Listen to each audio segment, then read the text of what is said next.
Hey there, YouTube. I'm Ikitsu. This is the Ikitsu Times. Welcome to my channel. Welcome to a little bit of Sins of Solar Empire 2. So today we're going to be talking about the Tosurak Raider, which is another Vasari ship. This is one of their corvettes. This is a slightly interesting one, and I think that it's actually a little bit meta-defining in a certain way there for the Vasari, particularly in player versus player, not necessarily so much as if you're playing against the AI. But let's take a look at this thing here. What does the Empire command? So, Tosurak Raider, like all corvettes, has 0 durability. It's got 365 shields, 180 armor points, 575 hull points, and then for its weaponry, it's got 1 medium pulse gun at 4.1 damage per second with 200 pierce, and 1 light phase missile at 2.7 damage per second with 300 pierce. Now, these weapons have, interestingly enough, got a pretty decent pierce value, but their total damage, if you don't include the 3% bonus that we're running just from the tech of unlocking these guys, you're looking at 4 and I believe 2.6 damage per second from these guys.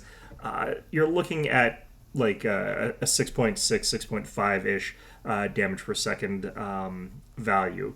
So pretty low damage from the Tosurak Raider. Now, this thing is not meant for real combat. Its hit points are low, it's not necessarily the fastest ship out there, and its damage is pretty bad. In a pinch, though, their decent pierce does mean that they can be used to assassinate targets that you would normally use your frigates for if you don't happen to have those around and you just do happen to have these. Just don't expect it to be a very cost-effective way of playing those fights out. Now, what does make these things actually good is this ability here, Pulse Resonance. They get plus 30 structure damage with 600 pierce, and they salvage metal and crystals off of their shots.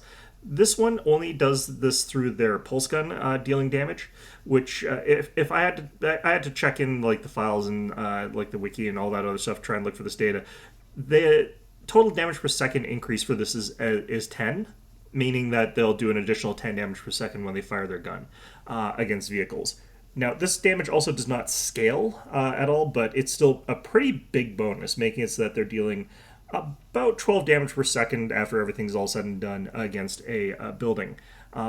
The additional metal and crystal that you're salvaging totals to approximately 1 point every 3 seconds as well. So this is a pretty good ability. It not only lets you sort of pay for these guys to a certain extent there, if they're able to like deal damage to several buildings, they're capable of earning you quite a decent amount of metal and crystal. But this is also a pretty good amount of damage for the class of ship that it is against a thing that's usually fairly resilient in the early game.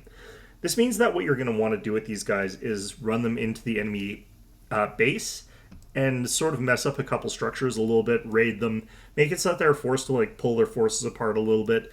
And what these things I think really do is help compensate for the fact that I've said my belief is that the Vasari have a really weak early game where they're sort of reliant on their capital ships, but their like core ships are a little bit underperforming for their cost compared to the tech or advent variants. This sort of levels the playing field in a sort of obtuse way in that you can send these guys out and you can disable the enemy's tech, or you can disable their factories or whatever by destroying them really quickly with a large raiding group, or you can make it so that your opponent is forced to react to them, so forced to sort of like send forces over. And this can help push Vasari out of that really early game era where they're a little bit weaker than everyone else, in my opinion, into the sort of next stage of things where they're a little bit stronger and where they're starting to catch up to everybody else. Now, if your opponent is sort of more defensive minded anyway, then this could backfire, because if you lose a bunch of these, then not only are you sort of like behind in the sense that you're a little bit weaker during the early game, but you'll have thrown out a whole bunch of resources and ended up even further behind than that. But the threat of having to face a bunch of Tosurak Raiders fairly early on and have them sort of like harassing your backline, making it so that you can't really do what you want to do. That threat does make it so that you have to sort of consider that and maybe tech towards thinking about a solution about that, or really focus on scouting when you might not otherwise want to. So I think that this in a player's hand is a really, really good ship. It's just not really that meaningful with the AI.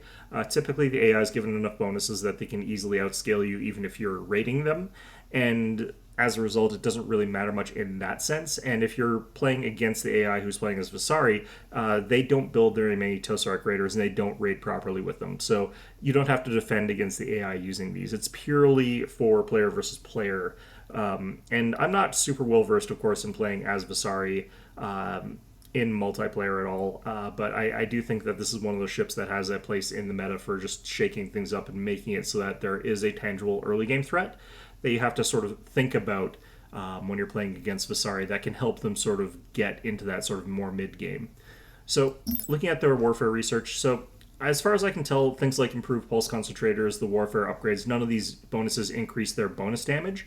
They only increase your base weapon damage. And since your base weapon damage is quite low, and since you're not really intended for fighting in combat, these really don't matter that much. You do also have access to your warheads here, since does have missiles.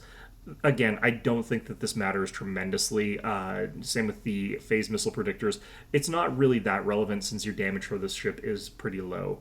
It is nice that all of your weapons do scale up by quite a bit, but if you're getting into the later game where every system has a bunch of a bunch of defenses, has a starbase, then this is really not going to cut it. These are not going to be able to do any actual raiding.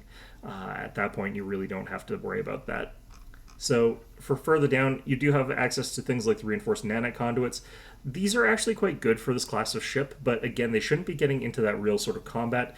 If you are in a situation, though, where you're forced to fight static defenses, this can actually help you a decent amount there by either letting you cycle out with ones that are taking a little bit of damage, having them sit on the sidelines a little bit, regenerating quickly, then coming back into the fight. That could be one way to do it, or just relying on the fact that they're fast enough to sort of fly into the blind spot of defenses and turrets a little bit, making it so that they're less likely to actually get killed so they can regenerate their health between those sort of shots. I think that those are the sort of ways that helps with this ship. And if you are forced to fight with them in an actual fight, this does help tremendously. If you're getting hit by something like, say, the radiation bomb from Tech or the plasma from Advent, or you're just getting hit by AoEs or other things that don't actually kill your ships, these guys will regenerate their health pretty quickly as a result of that. So I think that that's very, very good on Corvette class ships that are not taking consistent large amounts of damage. If you are getting countered, though, like you're up against a bunch of Tempests and they're able to focus fire you, because you can't stop them from focus firing these guys, they'll just die really quickly and they won't be able to regenerate any health. The hit points bonuses are quite nice, but again, you're not really going to get the most out of this for this particular class of ship. The hull regeneration, armor regeneration, again, it's kind of useful for this class of ship, but it's not that good. What's really good for these guys are the things like atomic engineering, flawless armor, and the to a lesser extent, atomic lattice armor. The atomic engineering is really, really nice because that, not because of the max armor points, but because you get max turn speed and acceleration. And since these things are always flying in this sort of loops and circles around enemy ships, that makes it so that they're much less likely to take shots. It also makes it so that they're able to speed out of a system a little bit faster. Like you sort of give them the order, they're able to orientate themselves out towards the phase lane. They're able to get on the phase lane. They're able to warp out faster as a result of this. Their actual movement speed doesn't increase, you might notice, but still the turn speed and acceleration is a big part of what causes ships to take a while to get to going to wherever it is that they're trying to go. The shield bonuses here, they're still okay. The thing about the regeneration is that it's nice in the same way that the armor regeneration or the hull regeneration, it's nice in those same sort of ways. The other Visari, the Visari Alliance, they've also got access to shield burst and additional armor. Once they've got all that armor, it's actually kind of impressive how much they can actually get. I did forget to actually mention, they've only got 14 armor. I forgot their hidden stats, 18 armor and 960 maximum speed. So if you get all of those bonuses, their armor strength, it does matter a little bit. It will let them survive a decent chunk longer, especially for a Corvette, but they're still going to be pretty fragile. But again, what really matters is their maneuverability and the ability to get in and out of a fight, take some hits, survive those hits, and then hopefully regenerate before they get aggroed on again.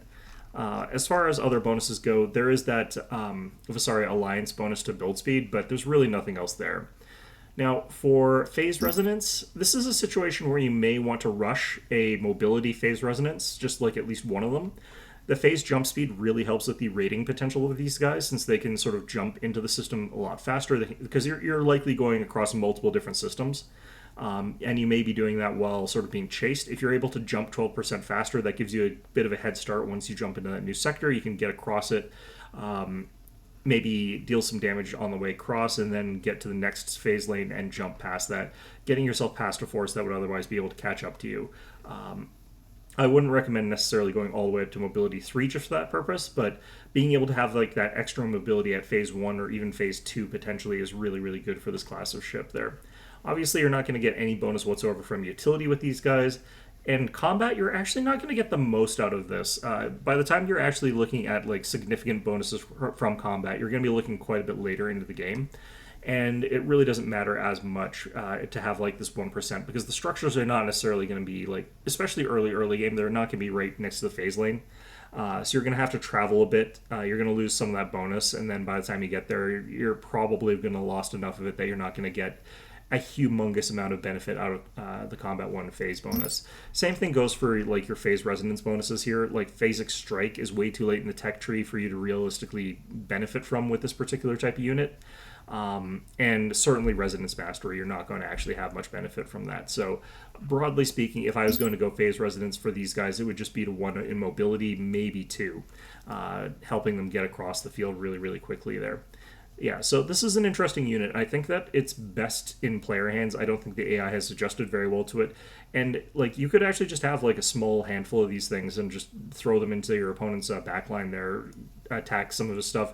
And if they overreact and they sort of like start fortifying all of their systems and start pulling back all their fleets and slowing their expansion or not contesting the expansion that you're doing, that's tremendously beneficial for you. That lets you sort of get into that sort of mid-game state where you're starting to outpace your opponent a little bit or catch up to them at least at the very least. So I think that this is an important ship to have available for the Vasari. You're not necessarily going to have to build it even. If your opponent is keeping this in mind and they decide like, is my opponent going to, build these things? If they completely ignore them, then there's still an option that you can bust out even a little bit later into the game. But I think that them being there just is a good sort of thing to force your opponent into thinking about.